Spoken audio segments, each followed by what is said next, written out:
Deus, somente Deus, criou o mundo e o que nele há. O ser que pode respirar existe para mostrar a glória do Senhor. Deus, somente Deus, os seus mistérios pode revelar, os seus desígnios quem jamais um dia conheceu, pois Deus, somente Deus, somente Deus, domina o trono do universo, que a voz da criação se erga para dar louvor somente a Deus.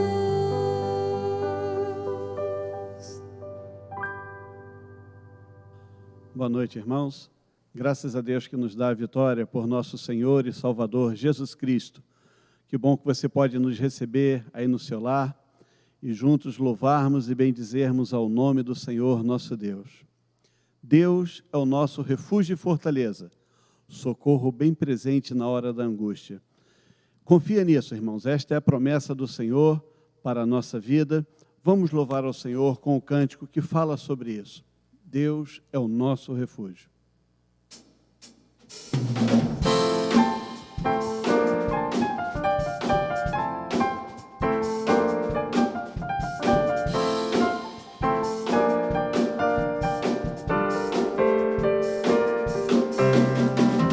Cristo, tu és meu refúgio, em quem posso confiar. Cristo, tu és meu refúgio, coloco minha confiança em ti, coloco a minha confiança em ti. Cristo, tu és meu refúgio, em quem posso confiar. Cristo, tu és meu refúgio, coloco a minha confiança em ti, coloco a minha confiança em ti. Tua palavra é vida e poder, vida e poder, para me libertar, para me libertar. Nisso eu creio, Sim, eu creio. Cristo, Tu és meu refúgio, em quem posso confiar. oh Cristo, tu és meu refúgio, coloco a minha confiança em ti, coloco a minha confiança em ti. Tenho esperança, Tenho esperança, tenho futuro, tenho um futuro, dádiva do Senhor, dádivas do Senhor. nisso eu creio, Sim, eu creio. Cristo, tu és meu refúgio, em quem posso confiar. oh Cristo, tu és meu refúgio, coloco a minha confiança em ti, coloco a minha confiança em ti, coloco a minha confiança em ti, coloco a minha confiança em ti. Vamos orar neste momento? Pai querido, engrandecido seja o teu nome para sempre. Senhor, nós te adoramos na beleza da tua santidade. Nós tributamos ao teu nome toda a glória que te é devida, Senhor. Reconhecemos que só o Senhor é Deus, só o Senhor é Deus soberano sobre todas as coisas. Obrigado, Senhor, por este momento de adoração. Obrigado por este momento na tua presença.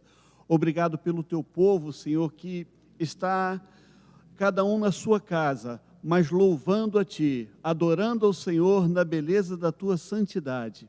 Recebe, pois, nesta noite, Senhor, a nossa gratidão, o nosso louvor, a nossa adoração, pois a fazemos a Ti, em nome do Teu Filho Jesus Cristo.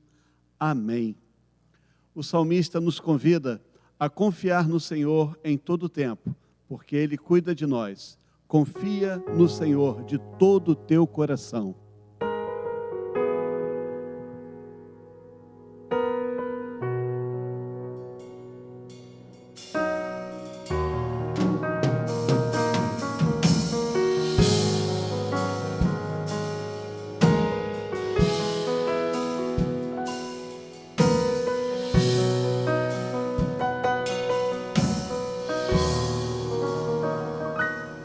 Eu não vou mais olhar atrás. O que passou não volta mais. Não temerei o que virá. Minha esperança está em Deus.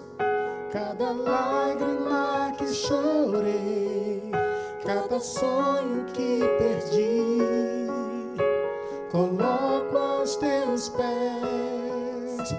Levanta-me, Senhor. Eu confio em Ti, nada poderá me afastar de Ti. Tu és a minha fonte, meu sustento, meu amigo fiel.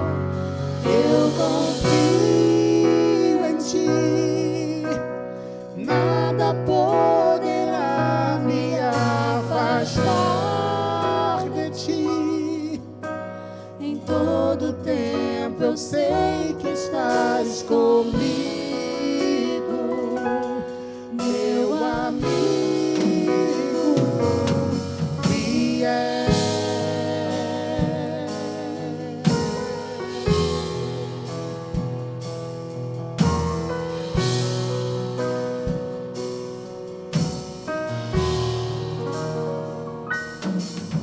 Cada lágrima que chorei, cada sonho que perdi, coloco aos teus pés. Levanta-me, Senhor.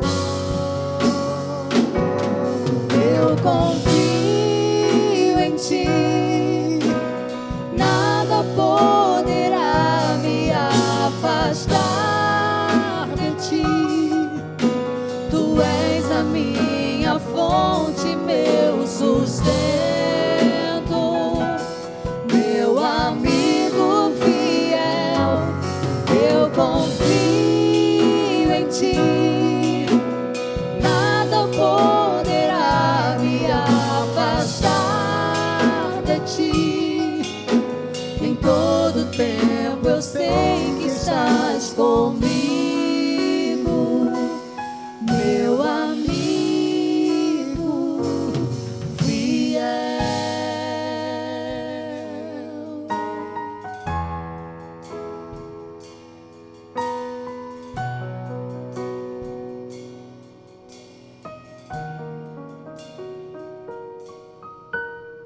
Cante que nós vamos louvar a Deus, fala pela fé.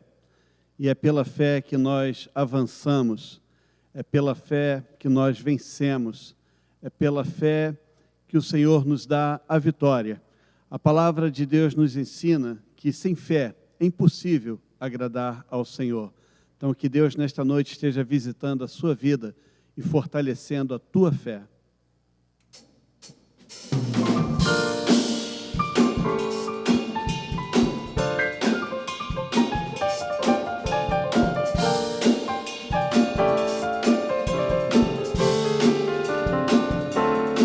Pela fé no Filho de Deus, sou vencedor. Todo mal afasta de mim, Cristo Senhor. Tudo posso em Jesus, meu fiel e bom pastor. Digno é de receber todo louvor. Digno é de receber todo louvor. Pela fé no Filho de Deus, pela fé no Filho de Deus, sou vencedor. sou vencedor, sim sou. Todo mal afasta de mim, Cristo Senhor. Tudo posso em Jesus, meu fiel e bom pastor. Digno é de receber todo louvor. Digno é de receber todo louvor.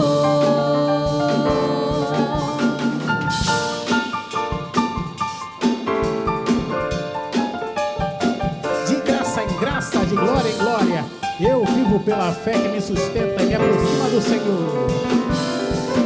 Pela fé no Filho de Deus, sou vencedor, sim. todo mal afasta de mim, Cristo Senhor. Tudo posso em Jesus, meu fiel e bom pastor. Digno é de receber todo louvor. Digno é de receber todo louvor. Digno é de receber todo louvor. Todo louvor. Todo louvor. Todo louvor.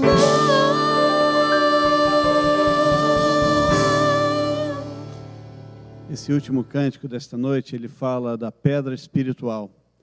O Senhor Jesus é esta pedra espiritual, a pedra que os edificadores rejeitaram, mas que foi posta por cabeça de esquina. Vamos louvar e adorar ao Senhor na beleza da sua santidade.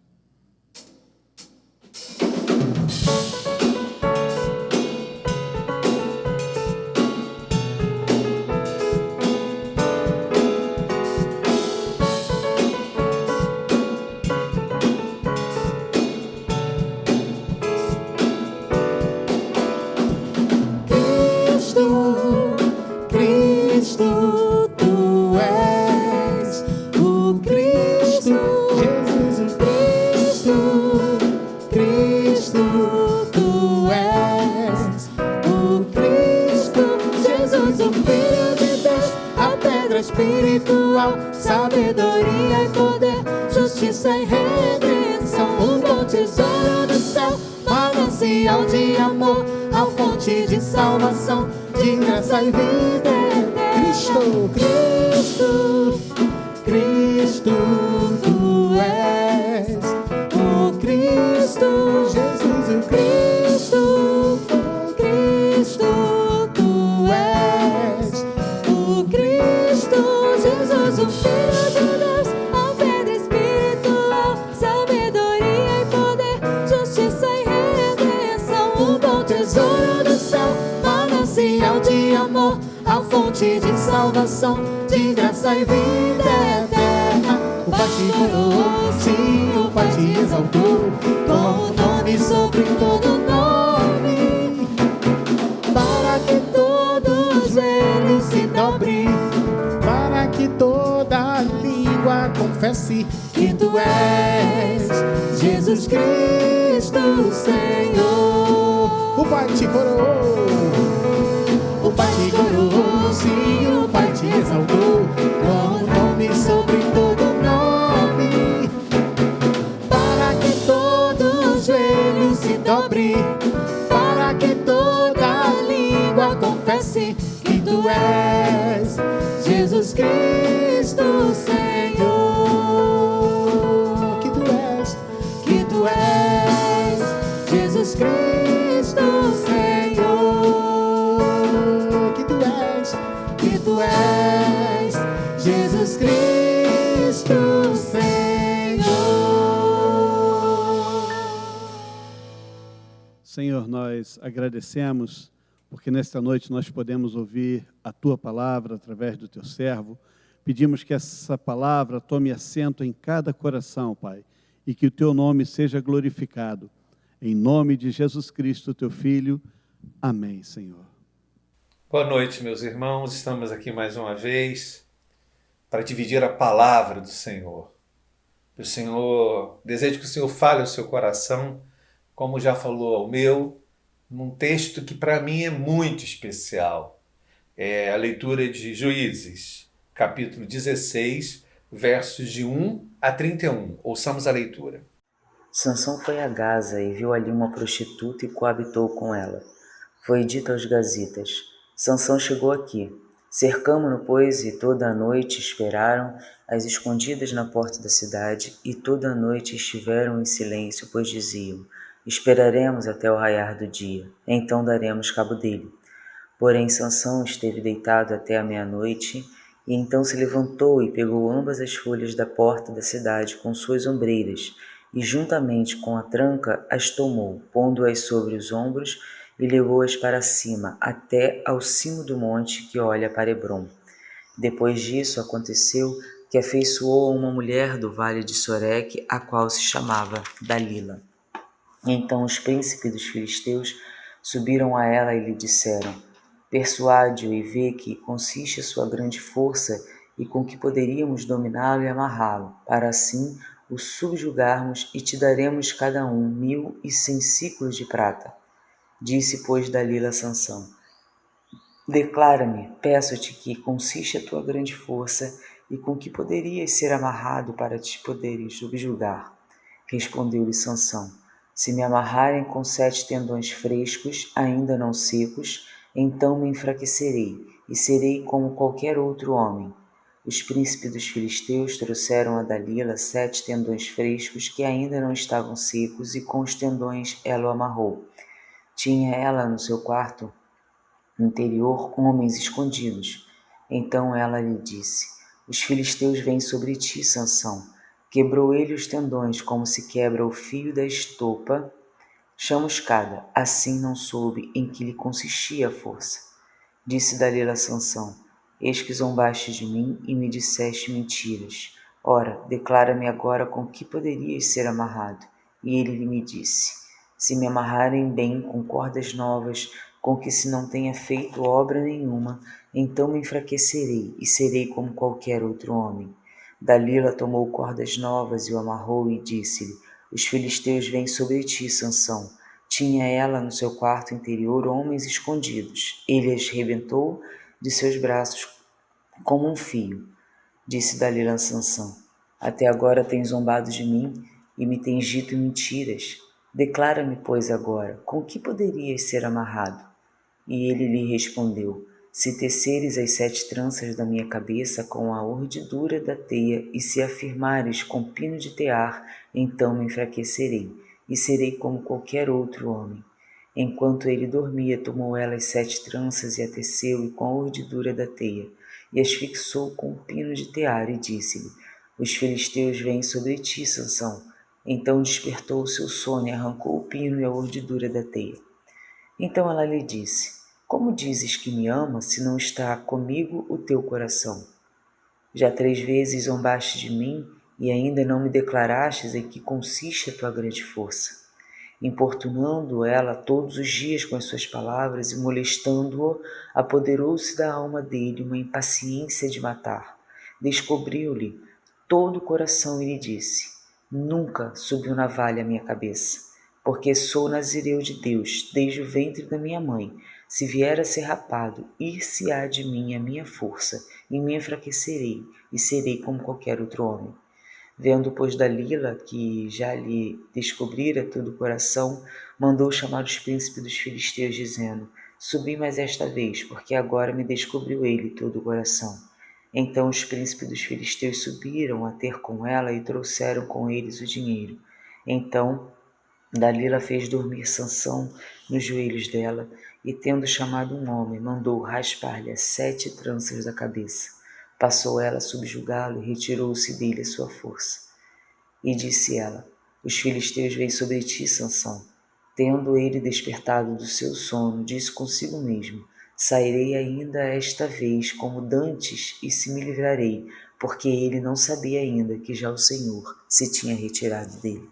Então os filisteus pegaram nele e lhe vazaram os olhos, e o fizeram descer a Gaza.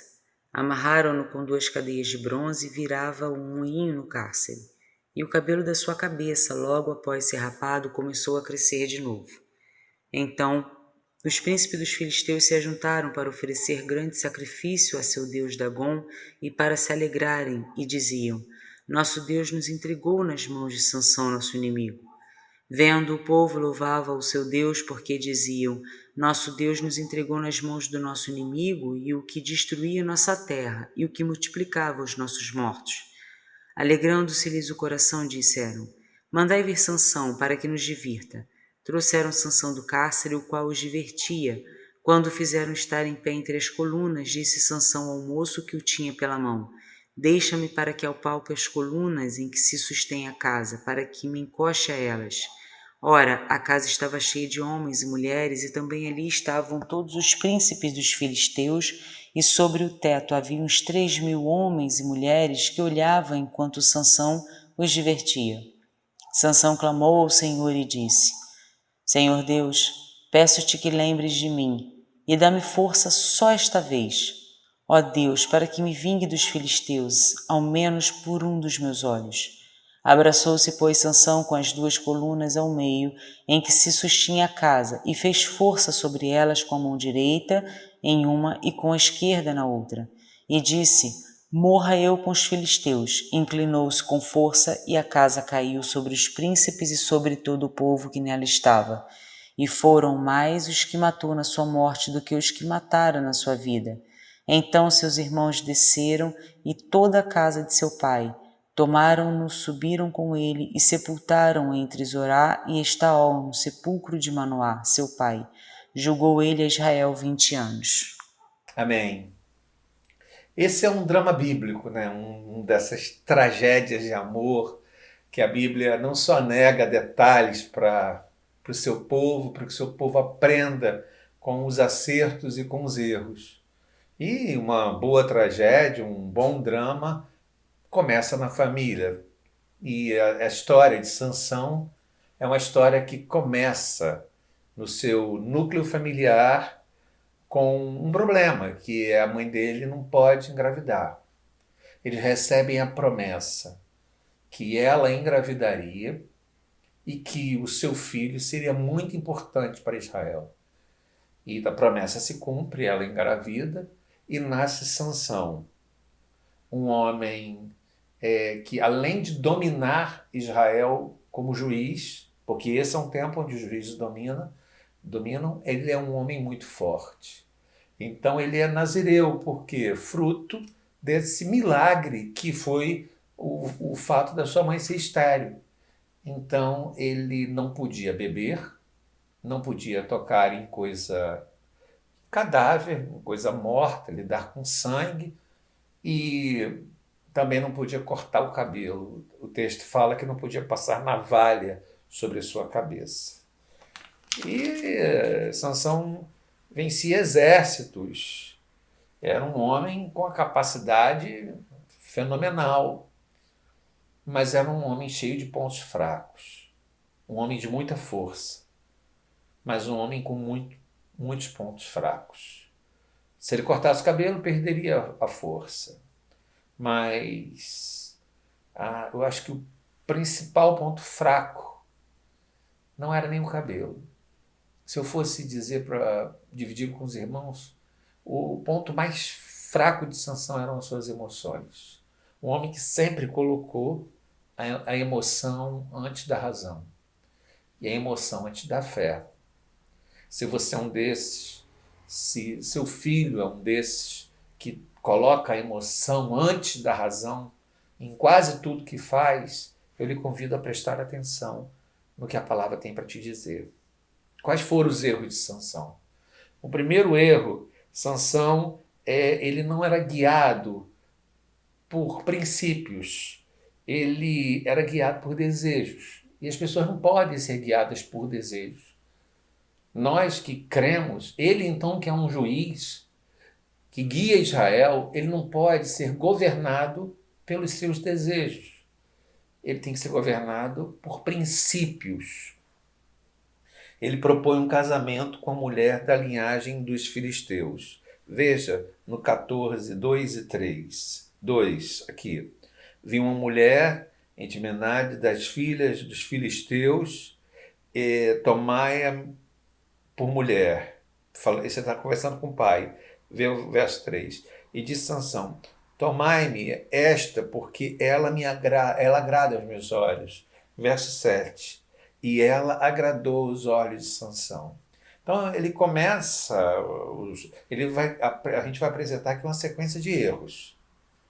E nessa sequência de erros, a gente vai encontrar o primeiro deles, que foi fazer um casamento fora da linhagem de Israel. E especialmente com filisteus, que era um povo que tinha uma briga, uma diferença enorme com o povo de Deus. As questões de Sansão, elas não estão necessariamente ligadas ao sexo. É um componente muito importante na história dele, mas ela tem a ver com aquilo que rege a vida, com as emoções. E o texto usa isso de uma maneira poética, chamando isso de olhos. Veja só a leitura, vamos ouvir a leitura de Juízes 14, de 5 a 9. Desceu, pois, com seu pai e sua mãe a Tímina, e chegando às vinhas de Tímina, eis que um leão novo, bramando, lhe saiu ao encontro. Então o Espírito do Senhor de tal maneira se apossou dele, que ele os rasgou como quem rasga um cabrito, sem nada ter na mão. Todavia nem ao seu pai, nem à sua mãe deu a saber o que fizera. Desceu e falou àquela mulher, e dela se agradou. Depois de alguns dias voltou ele para a tomar, e apartando-se do caminho para ver o corpo do leão morto, eis que neste havia um enxame de abelhas com mel. Tomou o favo nas mãos e se foi andando e comendo dele. E chegando a seu pai e sua mãe, deu-lhes do mel, e comeram, porém não lhes deu a saber que do corpo do leão é o que tomaram. Ele matou um leão com as mãos, como quem mata um cabrito. 3 dias depois, ele volta e encontra na carcaça do leão favos de mel. Irmãos, pensem comigo. O que ele deveria ter encontrado na carcaça do leão? Depois de 3 dias. Ele deveria ter encontrado podridão, ele deveria ter encontrado um corpo em decomposição, mas ele encontra mel. É um exemplo de gente que tem a podridão nos olhos. Como assim, pastor? É uma metáfora que eu estou fazendo. Entenda que tem gente que olha para as coisas, que todos enxergam que a coisa está podre, mas ele enxerga mel na podridão. Então, essa é uma distorção. Sabe, eu lidei com uma família interessante e ela disse: pastor, ele só tem mulheres problemáticas. Casou com a primeira, casou com a segunda e agora está na terceira. E uma é pior do que a outra. Uma tem mais problema do que a outra. Uma tem mais desvio de caráter do que a outra. Aí eu disse para ela: querida, o problema está nos olhos do seu filho. Em outras palavras, o problema está dentro do seu filho. Quem é o problema aí não são as mulheres. O problema é seu filho. Tem gente, irmãos, que enxerga, tem o talento de enxergar. A podridão tomou tantos olhos que ele não consegue vê-la mais. Tem gente que olha para esse cenário e vê um cenário agradável.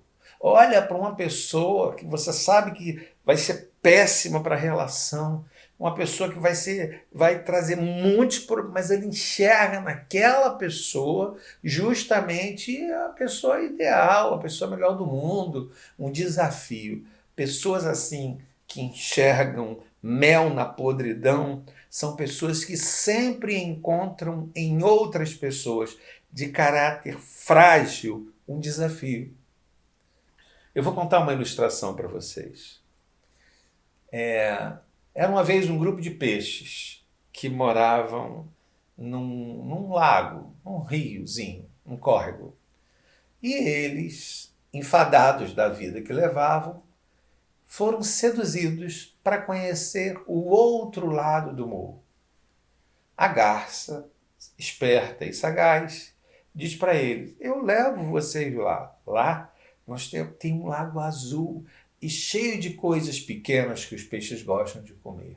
Os peixes ficaram alvoroçados e um deles disse: olha, quem está chamando a gente é a garça. A garça come peixe. Aí os peixes discutiram e falaram: não, nós vamos. Então a garça foi levando um a um. Quando um dos peixes que estava no bico olhou para baixo, ele viu carcaças de outros peixes, esqueletos, espinhas. Ele falou assim: estranho, carcaça de outros peixes, mas comigo vai ser diferente. E a garça, claro, devorava todos. E quando ela voltou, quem estava lá para ir também na viagem? Um caranguejo. O caranguejo disse para a garça: eu quero ir. A garça: mas eu já estou com a barriga cheia, pensou com ela mesma. Mas ela falou assim: eu vou fechar esse cardápio com o caranguejo.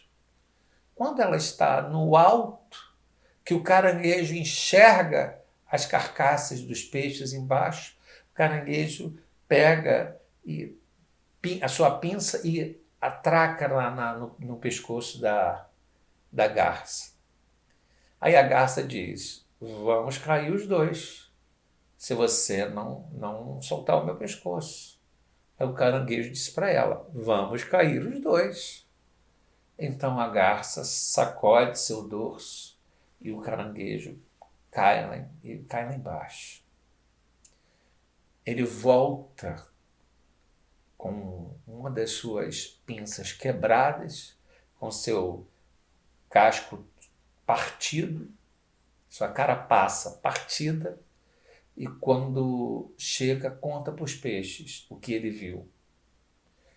Os peixes ficam apavorados e a garça apareceu de novo.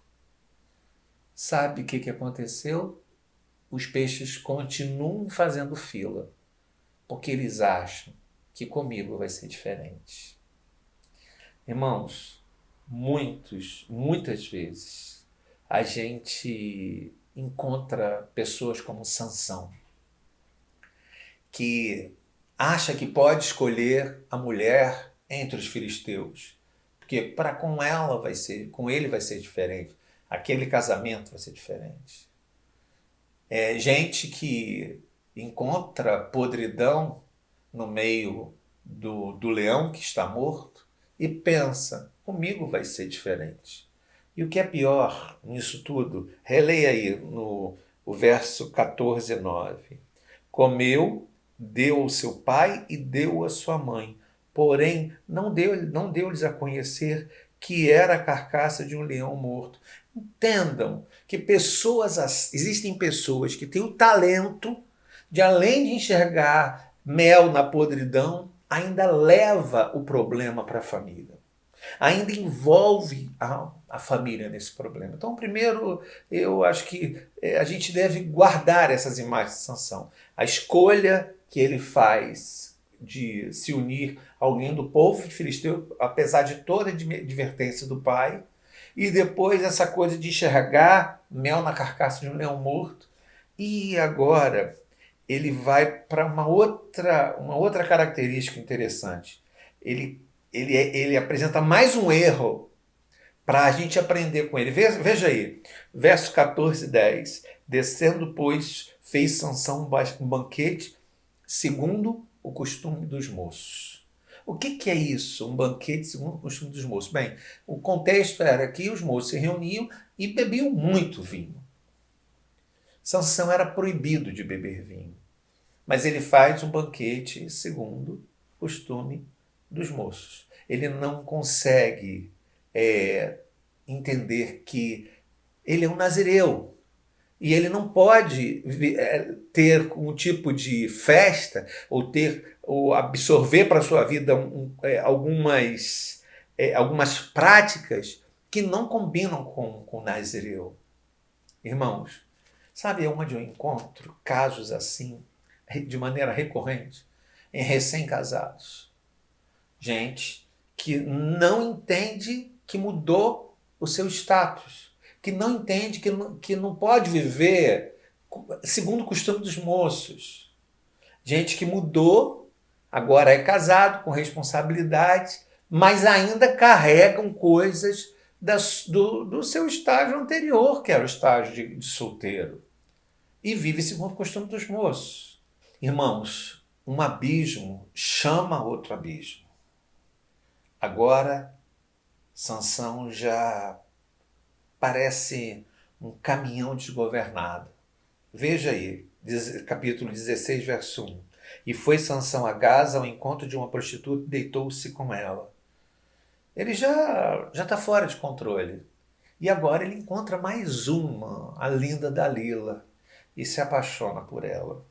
O texto que a gente leu explica, se você está lembrando, que Dalila é cooptada pelos filisteus que dizem para ela: olha só, nós vamos pagar você para arrancar o segredo de Sansão.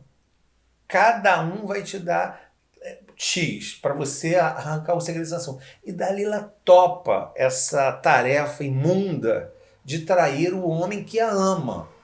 E o que ela faz? Ela começa num jogo perigoso e, como a gente viu no texto, aí ela começa exigindo que ele contasse o segredo. E ela fala: eu quero que você me conte, me dá essa prova de amor. E Sansão começa a brincar com ela.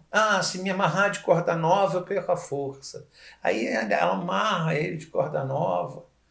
E quando ele está dormindo, aí grita: vem os filisteus! Aí ele arrebenta as cordas. Então, não era essa a verdade. Dalila volta a ele. Aí ele diz: você não me disse a verdade, porque se botar linho sobre minha cabeça. Aí coloca: vem os filisteus. Ele se levanta e briga. Se fizerem em mim tranças, vem os filisteus. Aí ele faz um joguinho com ela, enganando e dando trote nela. Na verdade, ele não conta para ela. Existem algumas pessoas que têm esse talento de brincar com o perigo, de chegar muito perto do perigo sem entender que ele pode ser tragado pelo perigo. Às vezes, ela não está nem com vontade de trair, mas aquele jogo de sedução que ela encontra no trabalho, que ele encontra no trabalho, faz com que ele se veja jogando, se veja valorizado, se veja, poxa, eu ainda olham para mim. É um jogo muito perigoso, onde as pessoas se deixam levar, são arrastadas pelo perigo. Um brinquedo. E essa sensação, e Sansão topa esse brinquedinho, porque ele tem a sensação de que ele está no controle. Ele tem essa sensação. Sabe aquele rapaz que foi preso por conta da naja? O que faz um rapaz que é veterinário, que conhece da letalidade desse réptil, sabe o que ele é capaz de fazer, sabe o poder do veneno, a tirar fotos com ele, com a cobra na mão e postar na internet. O que faz? Brincar com o perigo, porque está achando que está no controle. Eu quero dizer para você que hoje está envolvido em situações que não precisam ser necessariamente ligadas a sexo, nem a homem, mulher, nada disso. Às vezes são situações que são perigosas. Você sabe que são perigosas, mas você acha que você está no controle. Você pode perder o controle. E a naja pode picar você. Como Sansão perde o controle? Ele perde o controle a partir da insistência de Dalila. Olha aí o verso 16. E sucedeu que, importunando todos os dias, com as suas palavras, angustiou a alma. Ele fica com a alma angustiada, o 17. E ele descobriu-lhe o coração. É isso, é gente que não sabe lidar com a insistência do outro, com quem convive. É aquela mãe que não consegue lidar com a insistência da filha. É aquele homem que não consegue lidar com a insistência da esposa. Com a insistência, ganha pessoas que são vencidas pelo cansaço. Quem quer educar e quem quer ter uma relação saudável não se deixa vencer pelo cansaço. Mãe, você precisa lidar e entender que é preciso ter controle sobre a insistência. Sócios precisam aprender a lidar com pessoas que insistem para coisas que não deveriam acontecer na empresa. A gente deve entender que nenhum amor tem o direito de afligir a nossa alma. Lembre disso. Nenhum amor tem o direito de afligir a nossa alma, de exigir o que a gente não pode dar, de impor provas de amor. Sabe essa coisa de namoradinho que exige prova de amor? Ou, sabe, ou você faz o que eu quero, ou então eu não me sinto amado, ou então isso você está me mostrando que você não me ama desse jeito. É isso que parece absolutamente infantil, é uma coisa que é recorrente entre vários casais. É uma coisa que é recorrente nas relações de trabalho. Agora, nós vamos reler Juízes 16, de 21 a 31. Releia, por favor, vamos ouvir. Então os filisteus pegaram nele e lhe vazaram os olhos, e o fizeram descer a Gaza. Amarraram-no com 2 cadeias de bronze e virava um moinho no cárcere. E o cabelo da sua cabeça, logo após ser rapado, começou a crescer de novo. Então os príncipes dos filisteus se ajuntaram para oferecer grande sacrifício a seu deus Dagom e para se alegrarem, e diziam: Nosso Deus nos entregou nas mãos de Sansão, nosso inimigo. Vendo o povo, louvava o seu Deus, porque diziam: Nosso Deus nos entregou nas mãos do nosso inimigo, e o que destruía nossa terra, e o que multiplicava os nossos mortos. Alegrando-se-lhes o coração, disseram: Mandai vir Sansão, para que nos divirta. Trouxeram Sansão do cárcere, o qual os divertia. Quando o fizeram estar em pé entre as colunas, disse Sansão ao moço que o tinha pela mão: Deixa-me para que apalpe as colunas em que se sustém a casa, para que me encoste a elas. Ora, a casa estava cheia de homens e mulheres, e também ali estavam todos os príncipes dos filisteus, e sobre o teto havia uns 3.000 homens e mulheres que olhavam enquanto Sansão os divertia. Sansão clamou ao Senhor e disse: Senhor Deus, peço-te que lembres de mim, e dá-me força só esta vez. Ó Deus, para que me vingue dos filisteus, ao menos por um dos meus olhos. Abraçou-se, pois, Sansão com as 2 colunas ao meio, em que se sustinha a casa, e fez força sobre elas com a mão direita em uma e com a esquerda na outra. E disse: Morra eu com os filisteus. Inclinou-se com força, e a casa caiu sobre os príncipes e sobre todo o povo que nela estava. E foram mais os que matou na sua morte do que os que mataram na sua vida. Então seus irmãos desceram, e toda a casa de seu pai. Tomaram-no, subiram com ele e sepultaram entre Zorá e Estaol no sepulcro de Manoá, seu pai. Julgou ele a Israel 20 anos. O quadro de Sansão é muito triste. Depois que ele foi capturado pelos filisteus, ele foi levado, amarrado, e agora com os olhos foram furados, tirados, enfim, está cego. E os filisteus ostentam ele como um troféu. E no dia das festas, eles vão e buscam Sansão. Vai lá, busca Sansão e bota Sansão aqui no meio para divertir a gente. E ele fica rodando uma moenda. Sabe o que isso representa, irmãos?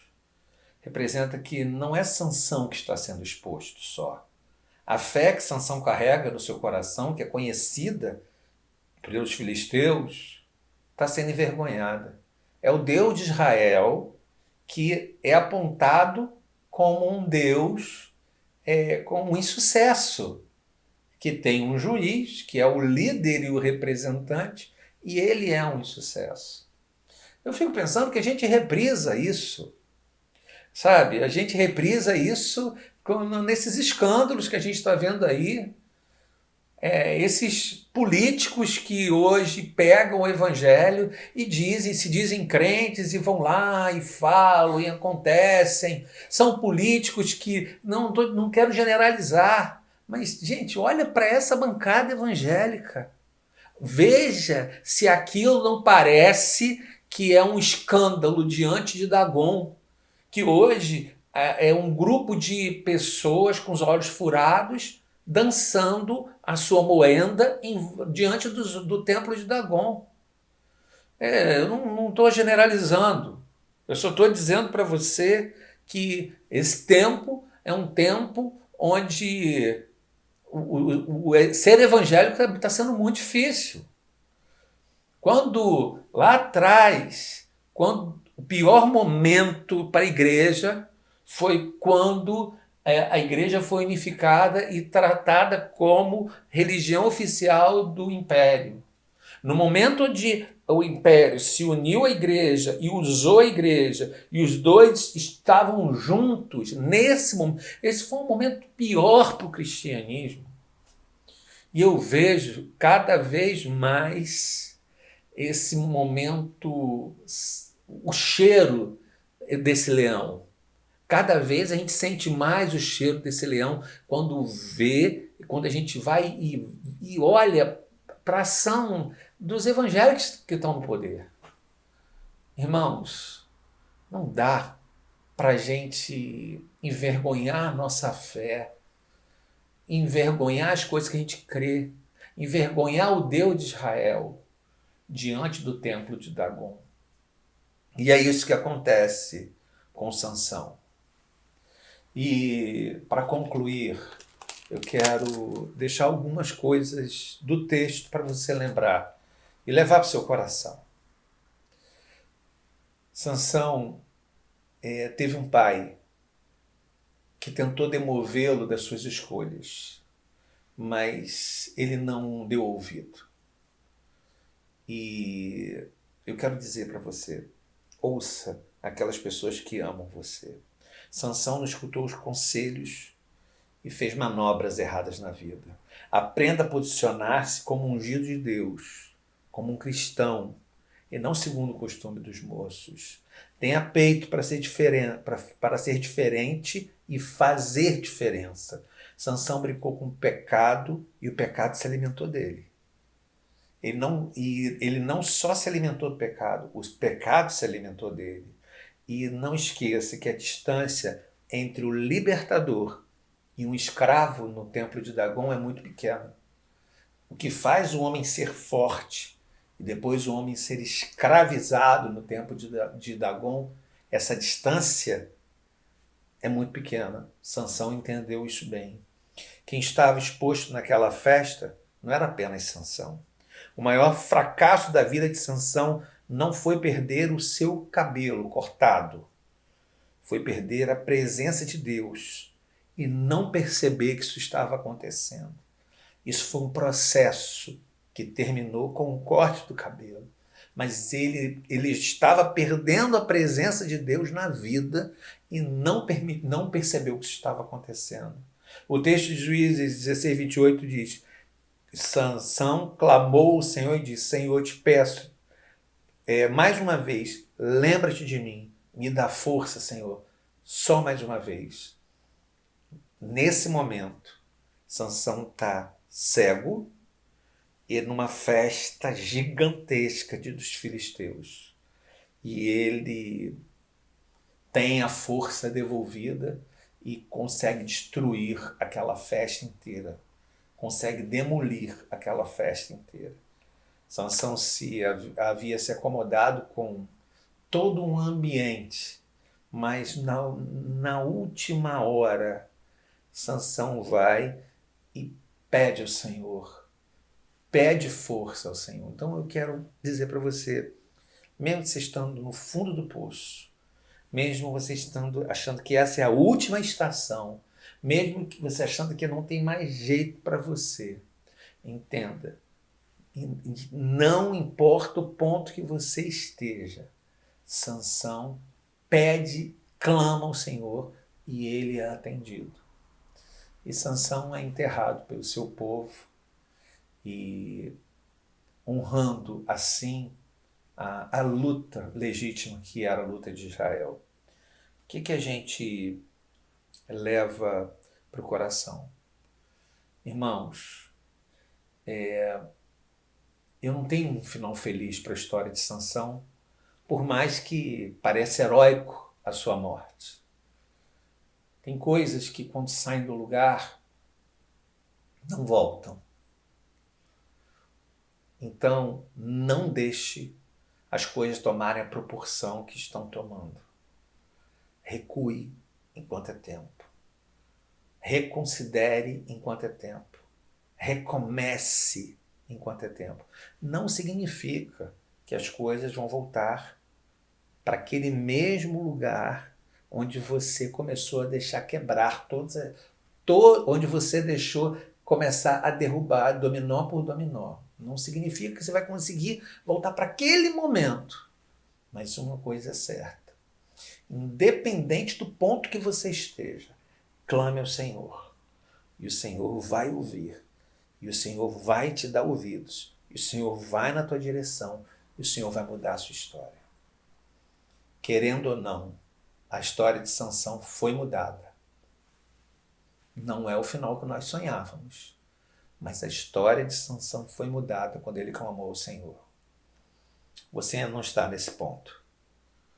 Eu queria dizer, clame ao Senhor, que a história da sua família pode ser mudada. Clame ao Senhor, porque a história da sua vida pode ser mudada. Ainda dá tempo, não importa o tamanho desse poço que você está hoje. Clame ao Senhor e a sua história toma outro rumo. Palavra do Senhor, que Deus te abençoe. Vamos orar. Deus visita a vida dessas pessoas que hoje atravessam lutas familiares, lutas pessoais, lutas no coração. Pessoas que são tão inconstantes quanto Sansão. Dá a elas força para conseguir clamar pelo teu nome e mudar o rumo da vida e mudar o rumo da história. Dá a vida desse meu irmão que está me ouvindo agora, dessa minha irmã que está me ouvindo agora, um final diferente. Em nome de Jesus. Amém e amém. Irmãos, esse é o momento onde nós lembramos a igreja da fidelidade. E eu quero convidar você a exercer a sua fidelidade. Seja fiel. Deus tem sido fiel com você em salário, tem sido fiel com você em saúde. Seja fiel. Lembre disso. E considere também aí que nós vamos viver um momento diferente a partir do primeiro domingo de outubro. A partir do primeiro domingo de outubro, nós vamos retomar nossas atividades com 30 pessoas só. E toda a exigência que você recebeu na sua cartilha. Então, leia atentamente. Se tiver alguma dúvida, ligue para o presbítero Márcio. Ele vai esclarecer e vai tirar suas dúvidas. Fique bem à vontade para isso. Tá bom? E, por fim, dizer que os nossos programas de meio de semana vão encerrar, porque nós iniciaremos agora uma nova etapa, que é o culto presencial. Nós teremos um culto presencial e 2 online. Como assim, pastor? 11 horas o culto será presencial e será online. 19 horas o culto será somente online. Então nós teremos 2 cultos online, mais um culto presencial às 11 horas. Tá certo? E nossas programações online vão terminar. Não teremos mais o culto de quarta-feira, a célula de quarta-feira. Os líderes farão as suas células de maneira virtual, mas vão começar a se organizar para isso. e os programas de meio de semana encerrarão todos. Estamos indo para uma outra etapa da igreja. Esse tempo que vivemos online foi um tempo absolutamente maravilhoso, mas outro tempo agora se inaugura. Receber a bênção. Que a graça do nosso Senhor Jesus, o amor de Deus o Pai, a comunhão e o consolo do Espírito Santo siga contigo hoje e sempre. Amém.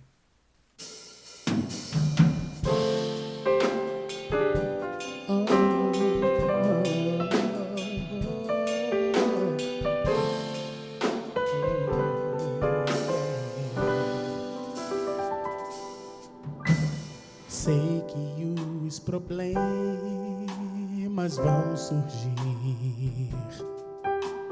Sei que provações virão,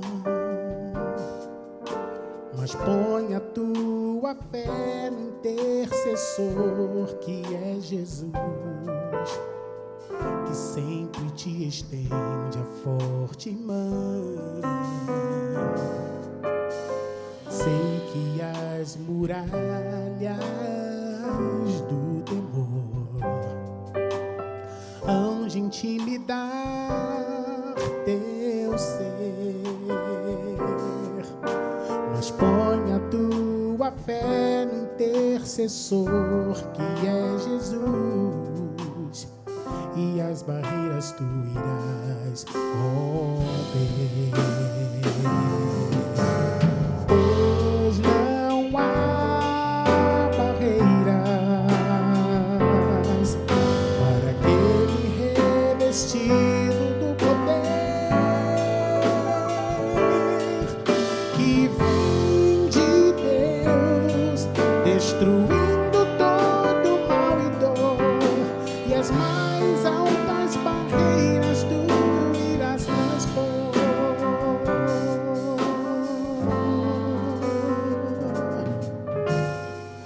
Sei que não há nada nem ninguém que consiga separar